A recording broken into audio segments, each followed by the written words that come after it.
Ravi de vous retrouver mes chers élèves pour une nouvelle leçon. En fait, il s'agit d'une leçon qui englobe entre la conjugaison et deux disciplines, la conjugaison et la production d'écrit, dans l'objectif de savoir comment et quand utiliser les temps quand je raconte dans le passé, je raconte un récit dans le passé. Alors, il s'agit des valeurs, on va traiter les valeurs des temps du passé,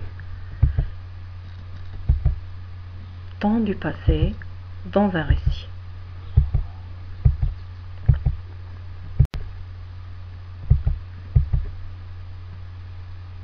La question qui se pose, c'est quand utilise-t-on ces temps-là? On sait qu'à l'oral, on peut utiliser le passé composé. Par contre, le passé simple, il est préférable à l'écrit seulement. Ça veut dire qu'on ne peut pas utiliser le passé simple à l'oral. On a déjà dit ça en classe et on a déjà expliqué.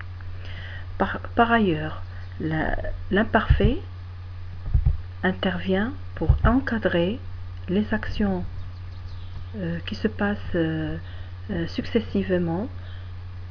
Ça veut dire le passé composé et le passé simple. Donc l'imparfait, il intervient pour encadrer ces deux actions du passé composé et du passé simple lorsqu'on raconte un récit dans le passé.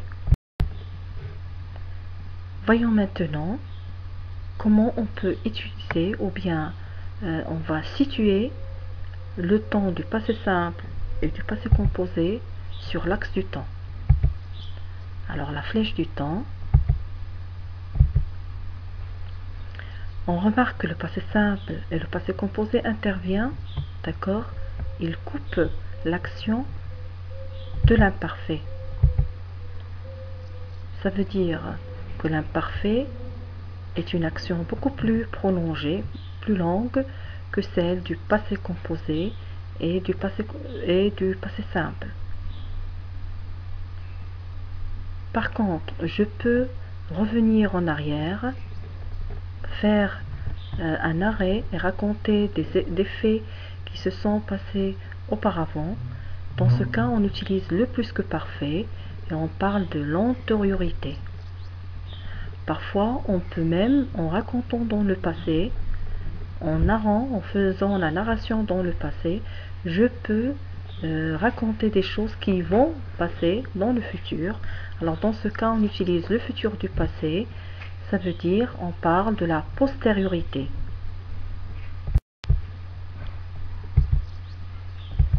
Voyons maintenant quel temps peut-on choisir pour raconter des faits dans le passé. On a toujours ce problème qui se pose lorsqu'on raconte dans le passé composé. Lorsque je raconte dans le passé, on a une confusion, d'accord, entre le passé simple et l'imparfait, ou bien le passé composé et l'imparfait. Analysons ce texte support. On va le faire au fur et à mesure, phrase par phrase. La première phrase. Il dormait paisiblement dans sa chambre. Soudain, il entendit un bruit effrayant sous son lit. Alors, comme vous avez bien remarqué, il y a deux verbes conjugués dans cette phrase. Le premier est conjugué à l'imparfait, je l'ai encadré avec le rouge, et l'autre est conjugué au passé simple, entendit. Alors, en faisant la comparaison entre ces deux actions de ces deux verbes, on remarque que dormir indique une action du verbe qui est prolongée par rapport à l'action du verbe entendre. Ça veut dire que ici l'action du verbe entendre intervient, ou bien interrompre l'action du verbe dormir, parce que dormir, elle est beaucoup plus prolongée, c'est le cadre, c'est la base, c'est l'action de la base. Et entendre intervient pour interrompre ceci brusquement, soudainement. La deuxième phrase. Alors la peur commençait à le ronger et son visage devenait moite.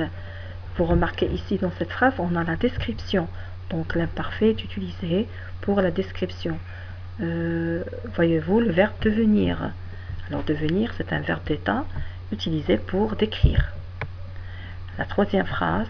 Quand ce son étrange s'aggravait, tout de suite, il sursauta en criant. Alors là, on a deux verbes conjugués à l'imparfait et l'autre au passé simple. Le verbe conjugué à l'imparfait, s'aggraver, il est entouré avec le rouge, donc il indique une action prolongée par rapport à sursauter. Déjà, l'action de sursauter, elle est précise, elle est courte. Alors, cette action intervient pour couper ou bien interrompre l'action de s'aggraver. Donc, bien sûr, la peur s'aggrave au fur et à mesure, c'est pour cela qu'il sursaute à l'improviste. On a ici le temps, c'est brusquement, d'accord? Donc on comprend que l'imparfait et le passé simple, tous les deux sont essentiels dans la narration des récits dans le passé. Donc on dit que ce sont des temps de base dans un récit. Alors maintenant on va analyser en détail les valeurs du temps, du récit bien sûr, raconté dans le passé.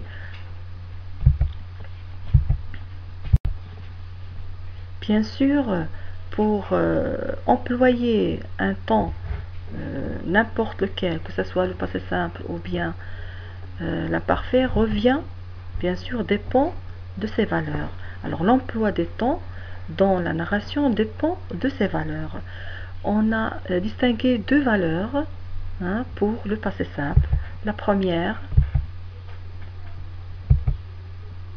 alors le temps du passé simple exprime une action ponctuelle et achevée qui se passe brusquement. Il est délimité dans le temps. Il est bien précise, achevée, courte, d'accord, il n'est pas prolongé et brusque. Exemple, il fait ses devoirs lorsque quelqu'un frappe à la porte.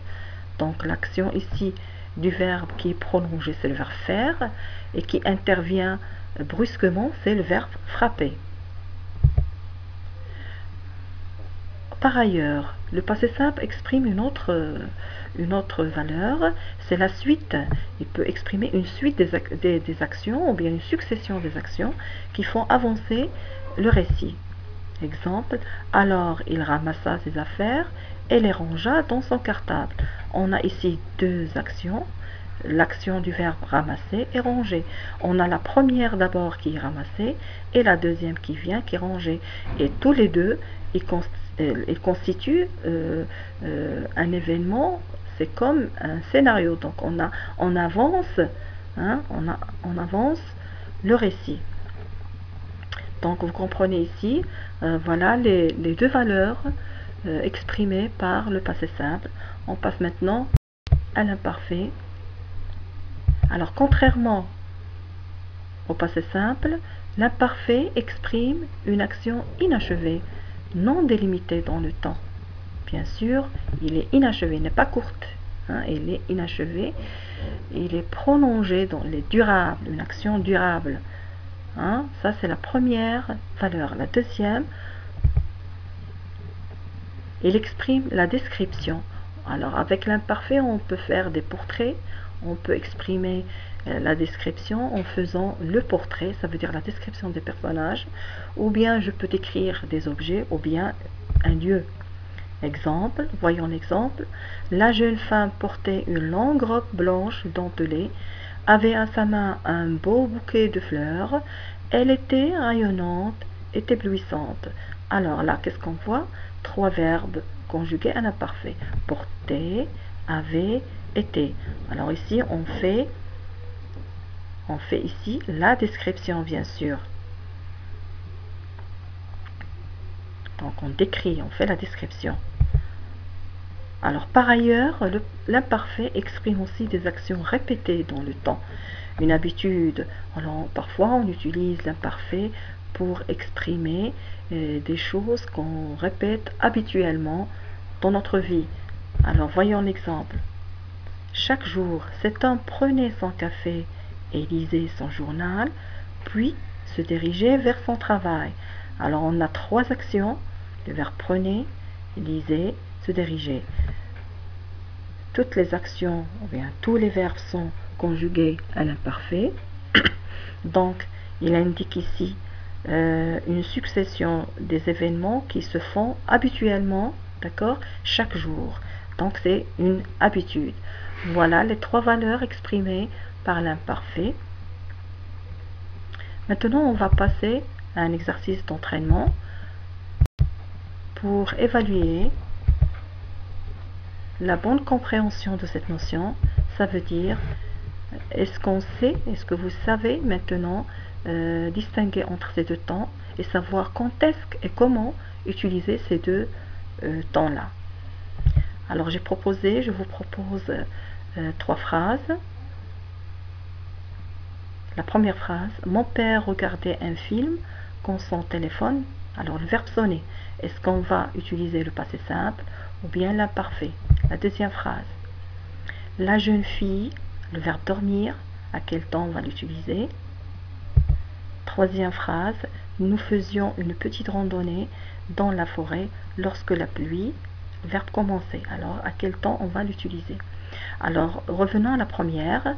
Mon père regardait un film quand son téléphone. Alors qu'est-ce qu'on va dire ici? À votre avis, c'est le passé simple ou bien on va conjuguer un imparfait? Alors bien sûr, on a l'action, la première ou bien du premier plan ici, l'imparfait, bien sûr, c'est le verbe regarder. Donc le deuxième, il va être au passé simple, bien sûr. Très bien. La jeune fille, le verbe dormir, on va conjuguer à l'imparfait ou bien au passé simple. Alors quelle est l'action ici qui se passe brusquement? C'est le verbe se réveiller, il est déjà au passé simple. Donc le verbe dormir, c'est à l'imparfait. Bien. Nous faisions une petite randonnée dans la forêt. Nous faisions, donc déjà, c'est l'imparfait. L'action qui va se passer brusquement lorsque la pluie, donc à l'improviste. Donc on a ici, bien sûr, quel est le temps qui exprime des choses ou bien des actions qui se passent à l'improviste. Brusquement, c'est le passé simple. Alors on va dire comment ça. Voilà, la séance s'achève et j'espère que vous avez bien compris la leçon et vous savez maintenant quand est-ce utiliser et comment utiliser le passé simple et l'imparfait.